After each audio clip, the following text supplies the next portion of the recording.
I found a flaw in the concrete standard this week. Oh, a Yeah. new one? Yeah, pretty substantial one actually. Oh. We'll probably just jump into it, eh? I mean, I guess. Yeah. Is it going to be controversial? No, not controversial at all. It's just news. Hey, Shawn, how's it going? Fabulous. Yeah, fantastic. Good. Cool. On this episode of Two Engineers, Three Opinions, we're going to be talking about precast concrete. And I think just maybe not necessarily specifically precast, but concrete in general as the exterior of the building. Yeah, we see a lot of precast concrete in New Zealand specifically. Yeah. Poured in place concrete, very common in Vancouver in 90s and 2000s. Toronto is a lot of poured concrete as well. Most buildings are, like tall buildings. It just comes down to, I think, the local manufacturer and how they want to build things. And there's tons of precast yards here. Yeah, and I think that has kind of grown because a lot of contractors find that precast is either fast or easy or cost effective. And I think it's fast. Because they can send it out. They say, this is the size. They make the concrete panels. It gets dragged to site, tilted into place, and you're done. I get it. Yeah, I get it too. Yeah. I get it too. Some places, some types of buildings, I might be skeptical that it's cheaper than a different type of depends what you account assembly. for. Exactly. Where do you put the box, I guess, eh? But anyways, we're going to talk about concrete, precast concrete, mostly specifically because that's, pretty common here for the exterior of a building. But how do you feel about it? I have opinions, but I'd like to hear yours first. I think it's way more nuanced than people think. I agree with that completely. A lot of people... It is, and even this week I got really into the weeds on how nuanced it can be. Because a lot of people believe that it's like easy, it's just a big rock, it's super strong, it's indestructible. All those things are true. They are.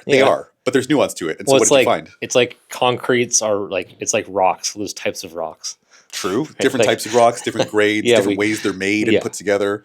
But what did you find in the... So I'll give you some context for, and it'll help people with the concrete discussion anyway. So we were looking at the durability of these concrete panels. Sure. Commonly, what you're looking for is concrete cover. So that's the distance between the outside surface of the concrete to your reinforcing steel. Basically, how thick the concrete is covering that steel. Yeah. Cool. And the way you determine that is by what's called a carbonation rate. When you say determine, you mean like when you're designing how deep it is. How deep do you have to be? How deep it has to go, yeah. Sure. Carbonation is, so the reinforcing steel, it's protected from corrosion by the alkalinity of the concrete. So basically it goes in there without rust on it and it stays non-rusty because the alkalinity of it's sitting in an alkaline environment. Instead of acidic. Acidic is the opposite of alkaline. Yes. So it's much more basic. Go on. So very basic. And that basically, in that alkaline environment, rust can't form. Sure. And so as long as you've got an alkaline environment around your Rio, you don't have corrosion. Sure. So if you get water to that reinforcing, obviously you get corrosion. Sure. It's pretty obvious, right? Water plus steel equals rust usually. The other way you can get rust to that is if what happens, you've got a reaction between the calcium carbonate in the concrete and CO2 and water. When those three things mix, they create an acid. Which accelerates the rusting. Well, it does. The acid reacts with the alkalinity and it decreases the alkalinity of the concrete. Oh, interesting. Because once it makes it neutral, then it's just, yes, pH 7 So this is called carbonation. Interesting. The rate that it moves through the concrete is, it varies from the mix and a whole bunch of stuff. It's really complicated to figure out the rate of carbonation. But simply... About a millimeter a year, let's say. Okay. A millimeter a year. So if you want 50 years of service life to your reinforcing steel, you need 50 mils of cover. 50 mils of cover. Interesting. The actual answer is like 0.7 if you do that math. Sure. Okay. So that's all good. You get this linear progression of carbonation until you hit your Rio. Then all your Rio corrodes and you tear the building down. I don't understand how that works. I have opinions about that, but finish the thought. Yeah, so that's how the theory goes. Sure.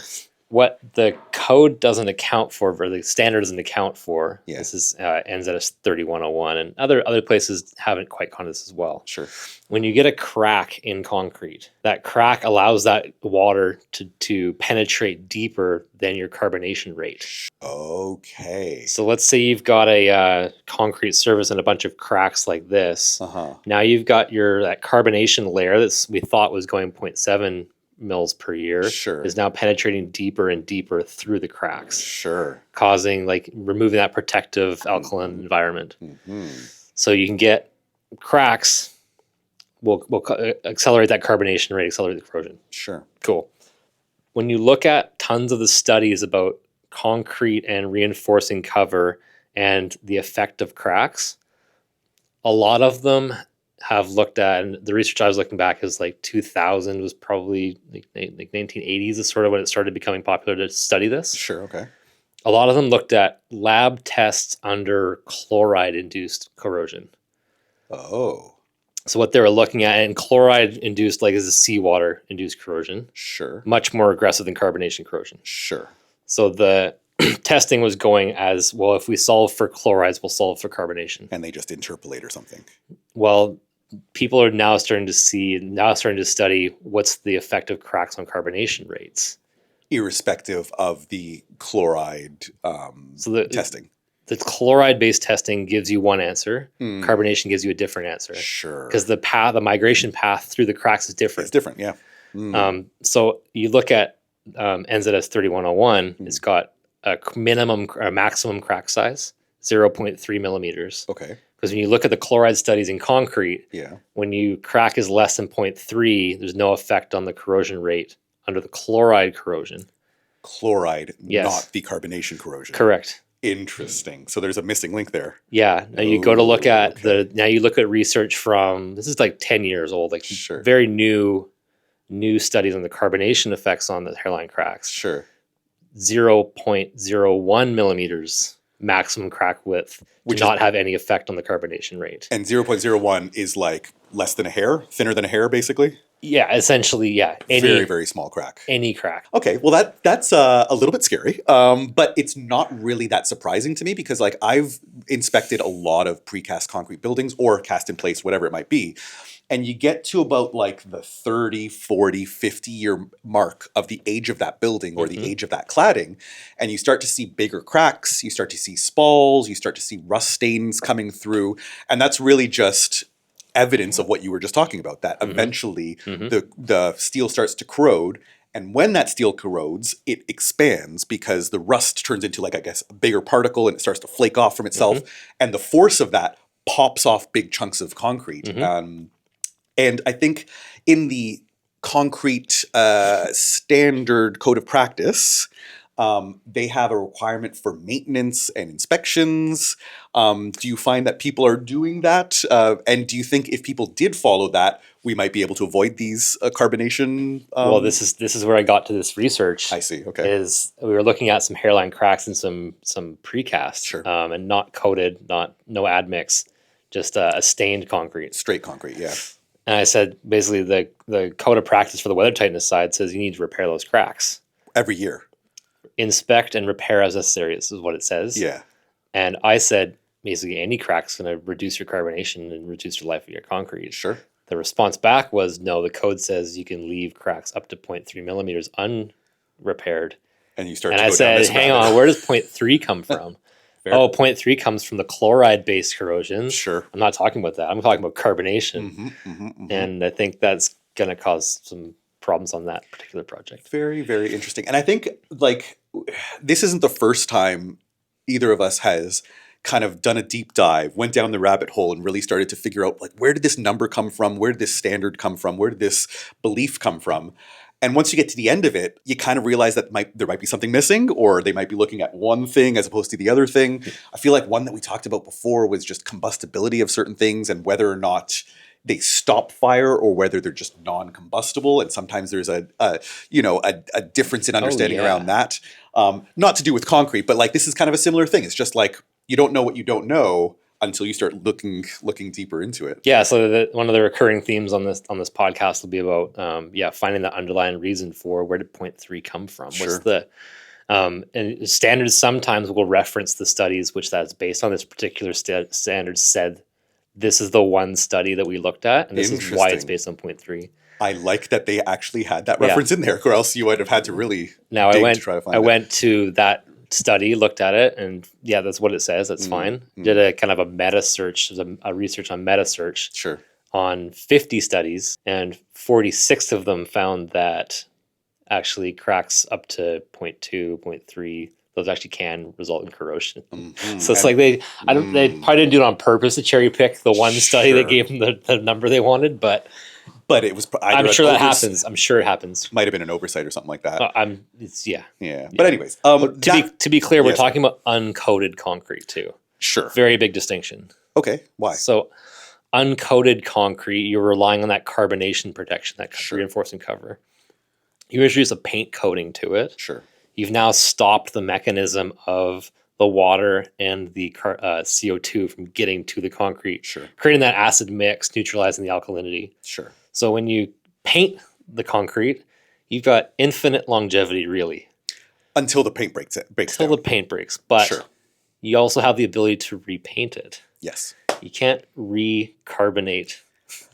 uncarbonate concrete. You can't alkaline it. I mean, you rub some baking soda on it. For the record, you can, but I mean, what it is like chipping out all of the broken concrete, getting rid of all the rust on the Rio, digging around the back, patching it all up, and then you're kind of redoing things. It doesn't restore the alkaline protection, though. No, I guess not. Yeah, right. Yeah, exactly. So you've got like in an uncoated concrete, you've got a constantly decaying protective element. Correct. Which arguably paint's going to break down a little bit as it goes, but not to the point that it's degrading your protectivity. Yeah, but also you have the paint that protects that carbonation, and so once the paint breaks down, then your time clock starts on the carbonation, I guess.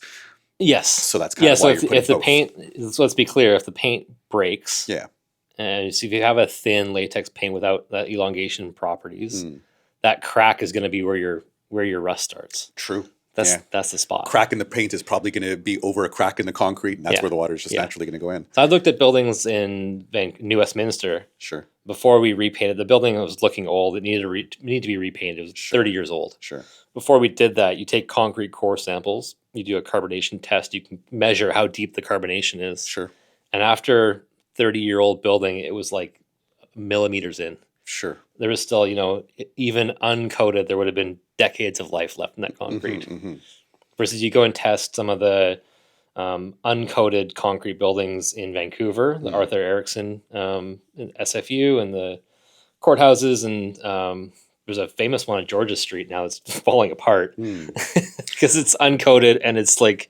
Out of curiosity, is it one of those concrete panels that has like the rocky face, so it's kind of like rough, like they've etched it before coming out of the factory? Oh, that one's a little bit, yes, definitely not smooth. Because I've seen those generally tend to perform worse. Like they look really pretty, but they're uncoated, they're a little bit rough, they absorb, and then, those ones tend to expire earlier in my experience. But that all being said, that's all the kind of like, the research, the first principle stuff that we kind of get into.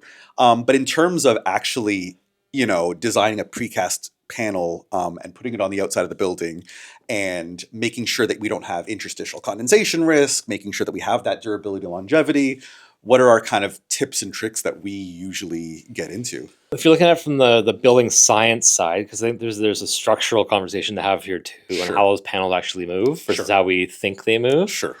But if you are, here's the interesting. I had a project where it was sent to us as a strap and line concrete, which is strap and line, meaning that you have the precast concrete, you put some timber battens or studs, and then fill that with insulation, fluffy insulation, then put a piece of gypsum board on the inside. Yeah.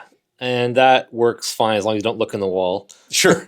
As long as you want condensation to happen, it's going to be great. Yeah. So you've got vapor permeable materials on the inside of a cold thing. So moisture inside is going to migrate through that wall, reach the cold thing and condense. Dew points. Dew point. Yeah, we talked about that. On the last one. Yeah. So that happens. We know what happens. Model it happens. We see it happen in buildings. Why we continue to do it, we pull off linings and we see the evidence that it did already happen. Yeah. Now here's the interesting one I've seen as well recently. Okay. This podcast is just me sharing war stories. For the record, I think that's what we're here for. We're here to hear the battles. Call it war stories. Yeah, sure. Yeah.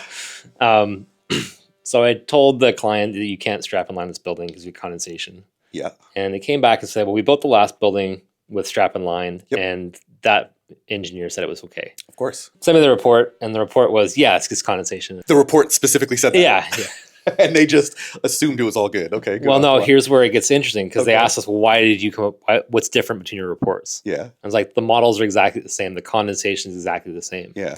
The difference is what's the impact of that condensation.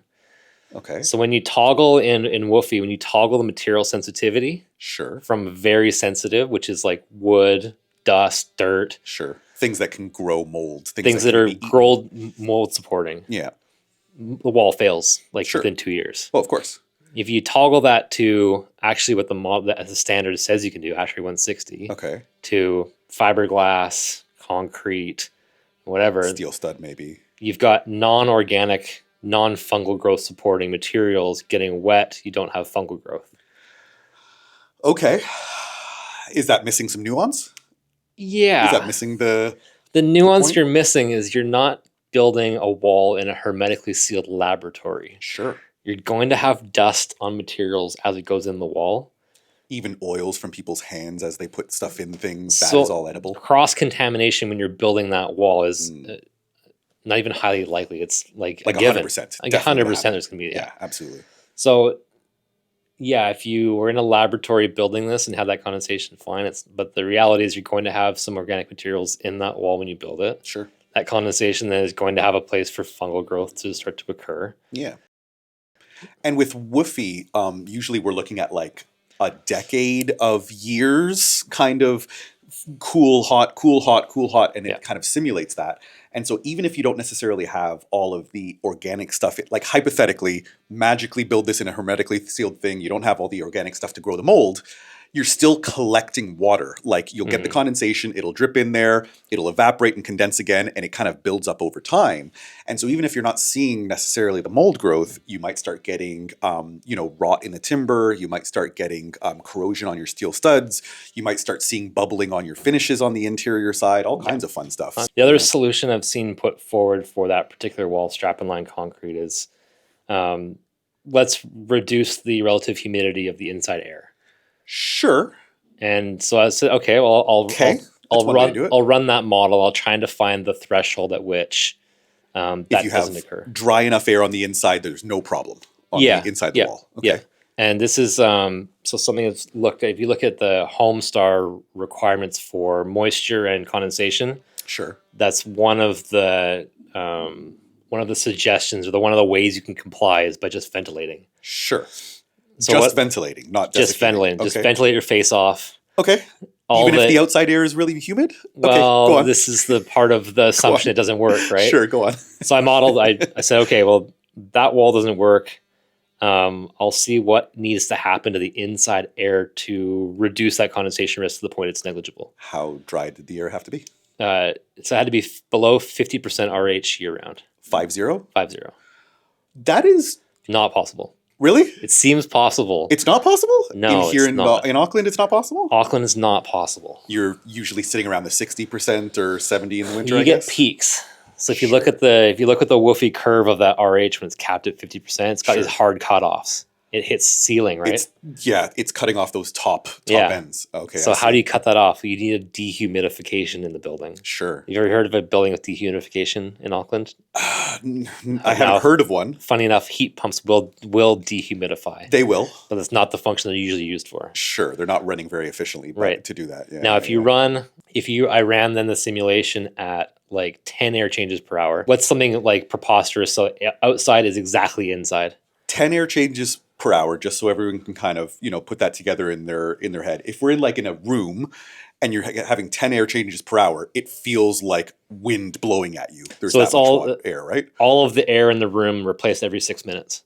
Which is a lot. Yeah. So like a common standard, it'll be windy. Not perfectly is 0.5 to 1 is sort of where some codes land you. So when you're talking about a ventilation system, a normal average ventilation just to control your house, just turn on the vent and then So I modeled it at something crazy that's hurricane force winds inside. Basically what I did is in the model removed any internal moisture problem and just said what if it was perfectly ventilated, 100% outside air, as it's the outside. That spikes and fails within 2 years. It makes it worse almost. Sure.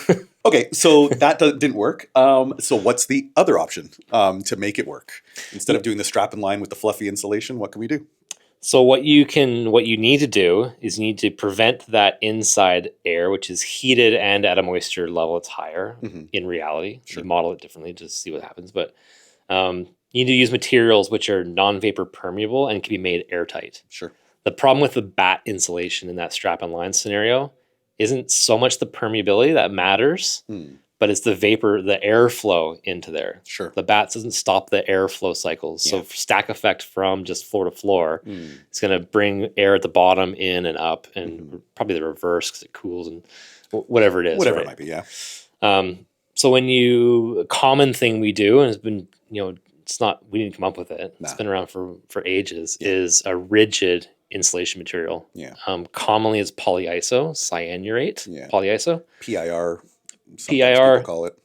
Yeah, there's some different chemistry on PUR I don't quite understand, but sort of similar. For me, it's like a closed cell foam of some sort means that it's going to be airtight. You'd like it to be non-combustible-ish. It doesn't mean perfect, but you want it to be less combustible. XPS is a little flamey. Yeah. PIR tends to kind of char and then extinguish that flame, which is better. It's got some different retardants in it. It's made for that. But by using that rigid insulation, commonly with a foil face on it, you can now create an airtight insulation layer, which you can tape all the seams of. And even if you don't do a great job of taping, you still got the rigid insulation hard against the concrete. And butt into each other too, so it's mostly tight. So even if you got air past the insulation layer, it's got nowhere to circulate in behind. When you get to, you look at convective looping, when you get below 6 to 12 mils, that convective looping stops going away. That's why IGUs for windows are that narrow, right? 12 mils, or 16, depending on which standard you're using. Sure, exactly, yeah. But if you go to 1 mils, you're not going to get any air movement behind that, that interface. It'll stay in that kind of area, might have a little bit of condensation there, but it's not going to be... It's also a lot harder to see, too. True. It's a lot harder to see. Also, if that rigid insulation gets slightly moist, slightly wet, it's not going to slump the same way a batt insulation might. Now, I have seen that assembly fail, though. I also have. Yes. I was in Toronto, though, and it was on a building that was from the 60s, and I was looking at it when it was probably about 50 years old. And they had XPS adhered to the inside of the concrete. And the funny thing is that it was a medical facility, and they had all these pipes, wires, and things like that embedded within the insulation. And rust started happening around all those fixings because I guess those areas didn't have enough cover of insulation maybe, or maybe there was seams and air was getting in there, but a lot of it started to corrode. But it was on concrete, so it's not going to, take the whole building down. But I'm assuming it started to get stinky in there, and that's probably why they closed it down and were retrofitting it. Yeah, mine was on a pretty stinky building. Okay. It wasn't low income housing, but it was definitely like affordable housing unit in Burnaby, BC. Like an apartment? It was 3 large apartments. I think there were 28-story towers. Sure. Okay. They were all kind of built in the, I'm going to say 60s, 70s. Canada did a big build. There's a lot of those in Toronto, a lot of those in Vancouver, 60s, 70s era. Yeah, and just, Exposed slab edges, brick facade kind of thing? Or not brick facade, poured in place. Poured in place. Sure. Okay. All concrete. Yep. You know what? Give the original builders some credit. It lasted very well for 30 years, and it's home to a lot of not low income but middle income people. Yeah. Affordable to live. Yeah. And most of the units were fine. This was the building was being remediated primarily for some of the concrete spalling we talked about, and windows started falling out of the building, which is usually how. Not ideal. No, usually. I think it was about the 4th one that fell out. They had a big meeting and the police came, and it was a big thing. I think it was a court order remediation. Had to start actually look into like a full remediation process. They were basically forced to by the province because it was a life safety thing. Anyways, most of the building looked completely fine, but I distinctly remember one wall of one unit. The drywall or plasterboard had basically slumped off the wall by, let's say, like 10 or 20 mils. Okay. And no one bothered to fix it. Okay. It was just like hanging off of the wall. Sure. And air can circulate in behind it. Sure. And that wall was covered in mold. Interesting. Covered in mold. That makes a lot of sense. Yes. That makes a lot of sense. But the rest of the complex, in terms of the walls, is completely fine. Sure. That's very fair. Yeah. If we're doing stories, I got another one. I was in Toronto, and I was looking at a hotel building, probably like 30 stories, something like that. And they had this interesting problem where the top of the building next to one of their, signs, like one of those lit up signs, had gigantic icicles growing out of it during the winter. And they were like, what's going on? And so we went to the top floor, cut open the wall, took a look inside, pulled off the insulation, which was a rigid insulation because this was an older building.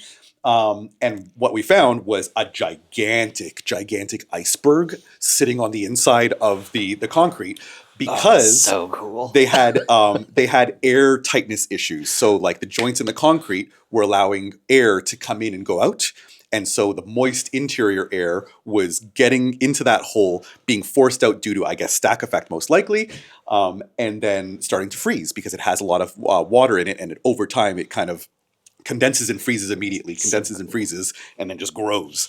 So cool. Yeah. Scary, though, because they had to like close off the whole sidewalk down there because big sheets of ice were falling down. But we eventually sorted it out. Just had to close up the gaps and remediate it. But an interesting, strange thing to deal with. But in terms of precast concrete, so that's one way. You mentioned the rigid insulation is one way to get rid of that condensation risk. If you are insulating on the inside, instead of doing your strap and line, don't do that. Put the rigid insulation, one continuous layer with a service cavity on the inside of that. It's not miles different from what you're planning to do anyway. And I've talked to contractors and they're like, 6 of one, half a dozen of the other. It's a little bit of a learning curve, but it's about the same price kind of thing. We had pricing come back on this at, it was going to be $100 a square meter difference. Sure. Over the whole building kind of thing. No, it was the quote back from the contractor was per 1 square meter of rigid insulation. $100 per square meter. And I just said, no, that's wrong. I'm sorry. There's no way. There's no way. Yeah. If you're ever trying anything new and then you get a weird number. It's called fuck you pricing. Yeah, a little bit. It's like, we don't want to do that. We don't know how to do that. We don't want to learn how to do that. But anyways, if you don't want to do the interior, if you want a better option, I guess, instead of just replacing the insulation on the interior to make it more airtight. My personal preference is to put the insulation on the exterior. Tips and tricks? Do you find that that's the best way to do it as well? Depends what you're trying to achieve. Sure. So the allure of precast to start with was the speed part of it. Sure. If you're going to then put insulation and cladding outside of that, you're probably it's not gonna pencil. Sure. Right, it's just going to be too expensive. You're not getting that speed, sure. You're not getting that speed. You're not getting the look. Like it's a different approach, and that's why, like, if you're getting late into a project, you're going to go with the rigid insulation inside. Most likely, yeah. You're not going to be able to flip the building to something that looks completely different, right? Yeah. But if you consent, you got to go reapply. Blah blah blah blah blah. There's a whole. It's a whole thing. Like this is probably not going to happen. But we have done it on a project. Well, it's been done on project. We've done it particularly well on the Beta Ventura project in Auckland. Sure. What we did on that project is still a precast concrete panel, but inside the panel was our insulation layer. Sure. So it was 2 inches of polyiso, I believe. Might have been EPS, can't remember. Mils. 50 mils? Just translating for our non-Canadian, non-American listeners. Go on. So inside the panel is your insulation layer. So now you've got concrete on the inside, which is really warm, really effective air and vapor barrier. And that's the structure? That's the structure. Outside of that, then you've got basically an integrated cladding layer, and that whole thing gets installed the same way as your precast panel. Sure, but it's already insulated, and you don't even have to put any linings on the inside. You can just leave it exposed if you want to. So like a project in Vancouver, I didn't work on it, but I definitely knew about it when I was working at my old employer as a student housing building. And that was like a huge benefit for student housing is a lining that's like indestructible. Sure. And not that students are that chaotic and destructive, but I've can been be. to some parties, man. Can be. Some crazy stuff happens at those parties in university, so you never know, right? But interesting. I think for me, it starts to stack up to put external insulation and cladding if you have a structural wall, like a cast-in-place structural wall that is exposed to the exterior. Let's say you have like an elevator shaft, lift shaft that's going on one side of the building. One of the walls is exposed. Toss some external insulation, toss some cladding on top of that. You're good to go. Yeah. Which is you got a shear wall, a concrete shear wall. Absolutely. That's a place where that's going to be your option of walls there. Yeah. And you could do other bracing stuff, but if you've got shear walls, elevator core, lift cores, and you need something you're going to clad it anyway, then definitely. Anything else that we got to worry about when it comes to precast? Well, yeah, I wore my socks today. If yes, the guy that gave me these socks recognizes the socks, welcome to jump on and sponsor the channel. Yeah, right. I've actually we'll get them on at some point, but yeah, Admixtures. Yeah, another really interesting deep dark hole of stuff. They seem like magic. They actually do work though, but there are limitations. Sometimes people believe that they're magic and, over believe what they can do. But if you design them properly and implement them properly, they're great. They work really well. Yeah, they're not magic. Yeah. They have their limitations, but in some instances they are the right choice. Absolutely. I find that they work really well. And we're kind of going off a little bit off topic here, but I've had underground basement slabs where you have like a lift pit and a ground beam and a slab on top of that. And to membrane around all of it is very complicated, especially with pile caps and stuff like that. And sometimes it's best to just use membrane in certain places, use an admixture just in case that membrane isn't quite fully there. Mm-hmm. Really good for redundancy and to kind of join things together, I find. Yeah, where I see it a lot is where I think it's a good application. Below grade in a water table with a restaurant, it's a bad application. Sure. That was pitched to us once. Yep.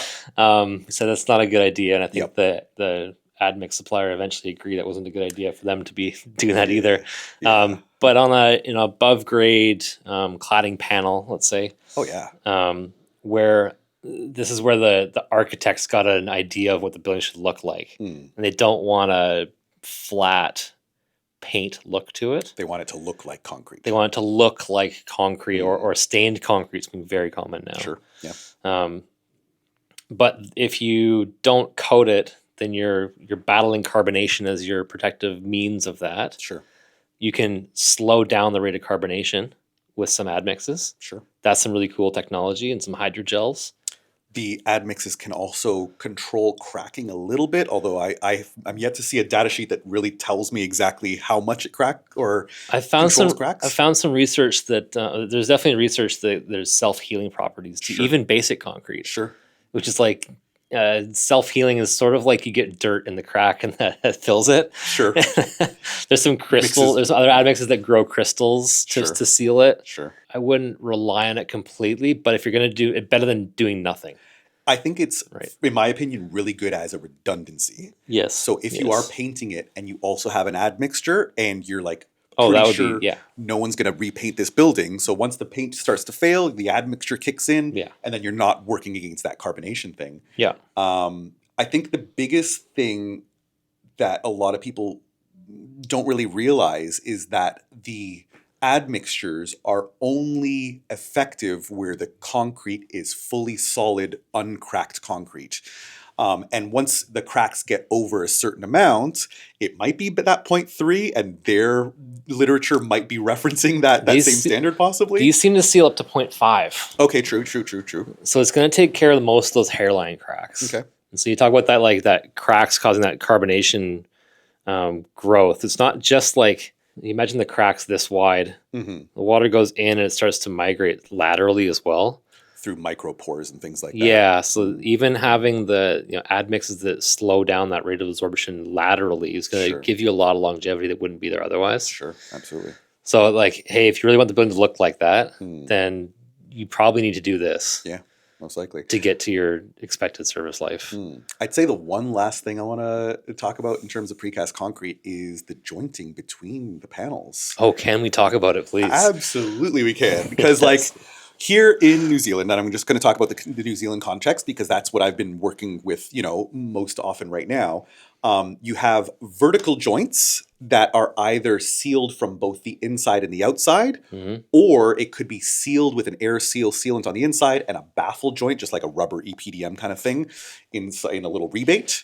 And then the horizontal joints usually have a step in them. So the top of the panel will have a flat portion, a slope portion, another flat portion, and then they kind of nest over each other, which I think is a good idea, but it does make things complicated to install, and it's complicated to install the sealant on, especially because brackets are in the way and stuff like that, and you have to try to get in there. Whereas in Canada, the jointing is a little bit different, or at least what I used to do or design back in the day is a little bit different. So thoughts? What do you think?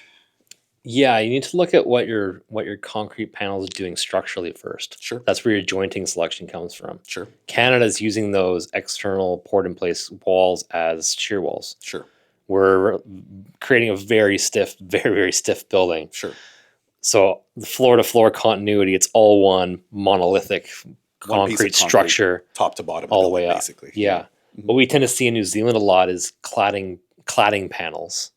So you have your structure you're building, and these panels are just hanging on the structure. Yeah, you look at your structural model, that Canadian poured-in-place external shear walls, those are providing rigidity to the building. Sure.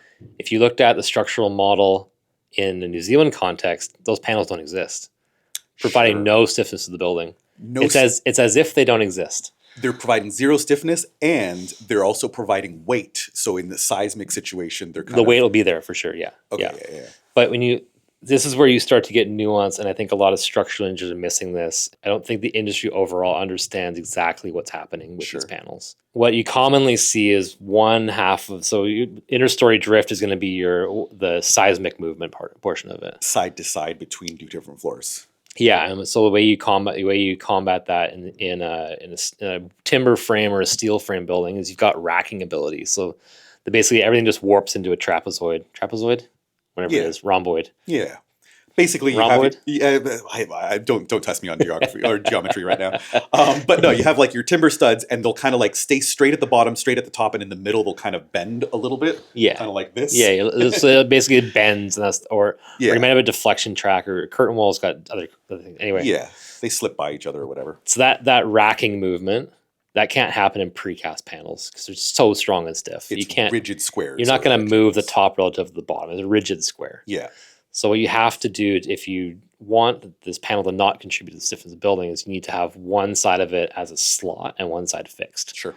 The idea is this floor can now move like this independently. Right? That's cool. That theory works until you get to a corner. Mm-hmm. Then you have two panels kind of fighting you've got each other. One.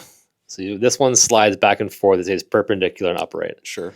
In curtain wall and timber framing, that on the perpendicular side, these are going to bend this way. Sure.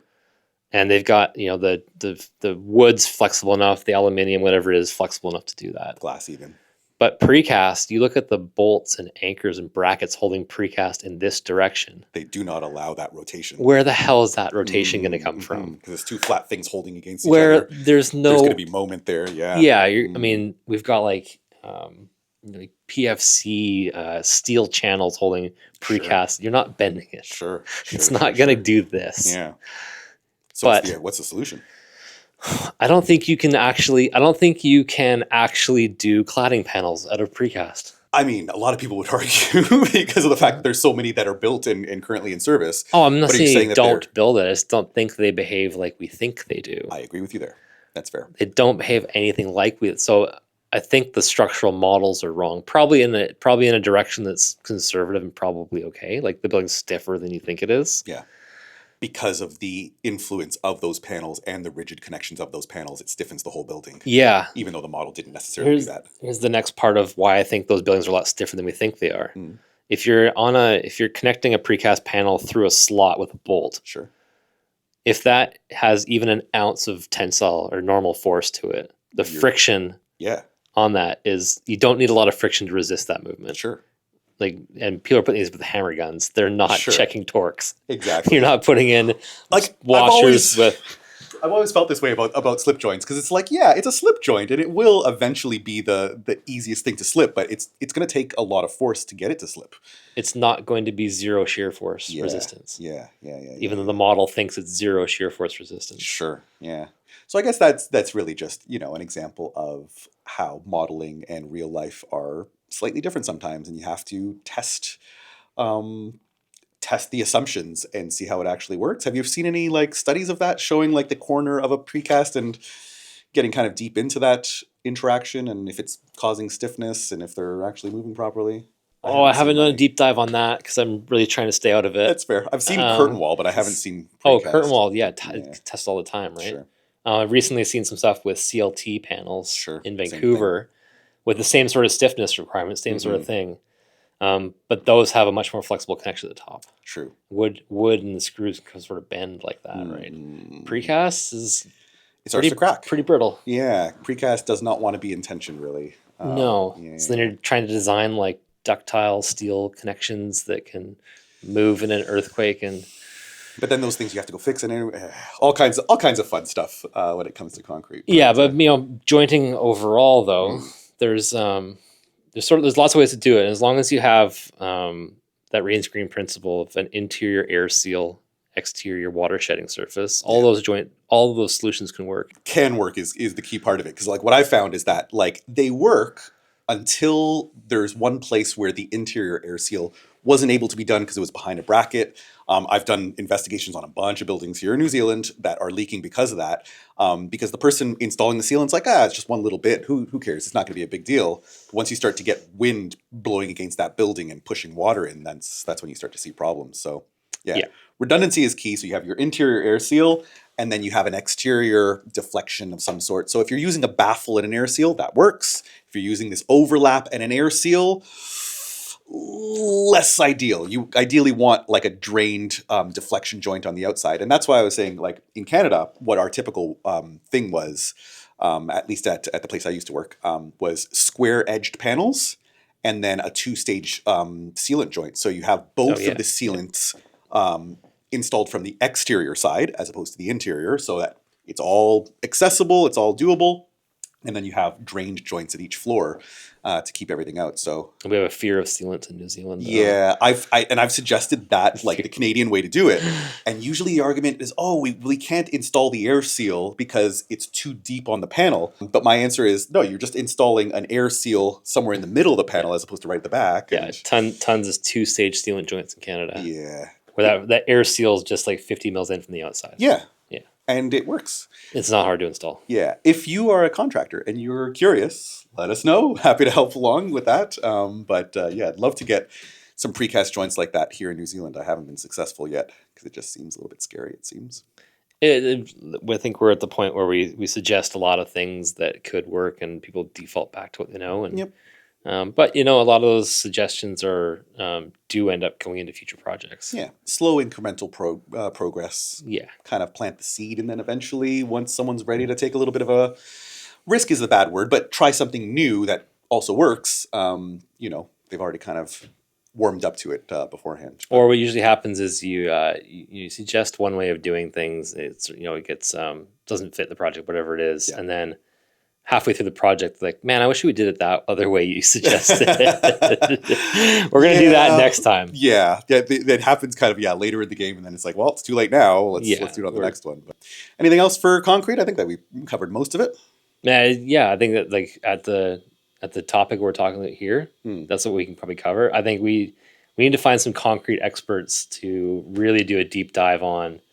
Mixed design is something that I've scratched the surface of, and holy crap, it's complex. Yeah.